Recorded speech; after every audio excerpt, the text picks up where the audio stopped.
My colleague Sarah returned from Istanbul 3 months ago, and she hasn't been the same since. What she told me about a carpet in the Grand Bazaar still keeps me up at night. It was a humid afternoon in June when Sarah wandered into a narrow corridor of the bazaar, away from the tourist crowds. The air smelled of cardamom and aged wool. An elderly shopkeeper with silver hair gestured her inside his cramped stall, walls lined floor to ceiling with carpets. He pointed to one particular piece, a silk carpet from the Ottoman era, deep crimson with geometric patterns in gold and black. Sarah studied it for maybe 30 seconds, then she noticed something odd. The pattern looked different than when she first glanced at it. The interlocking diamonds had shifted, forming what looked like an arrow pointing right. She laughed it off as a trick of the light, but the shopkeeper wasn't smiling.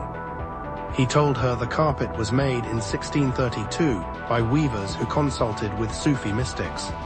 They embedded warnings into the patterns, messages that would reveal themselves to those who needed guidance. Sarah thought he was just trying to make a sale. She took a photo and turned to leave. That's when the shopkeeper grabbed her wrist.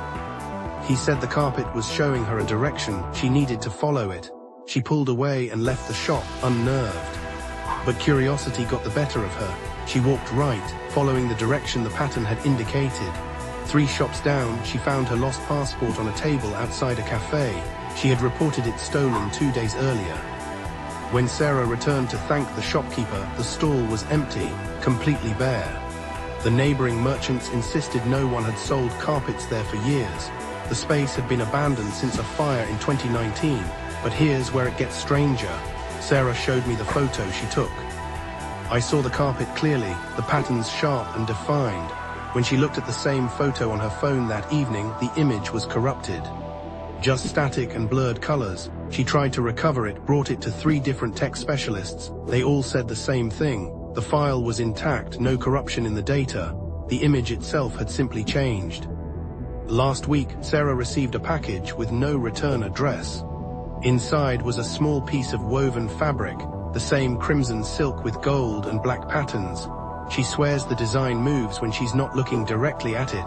Sometimes it forms shapes that look like warnings. Other times, like maps to places she's never been. The Ottoman weavers believed some patterns held consciousness, that they could see the threads of fate itself. According to the legends, dozens of these carpets were created, scattered across Turkish bazaars and private collections worldwide. Sarah keeps the fabric in a drawer now. She's too afraid to look at it anymore. But sometimes, late at night, she says she can feel it watching her, waiting to show her something she's not ready to see.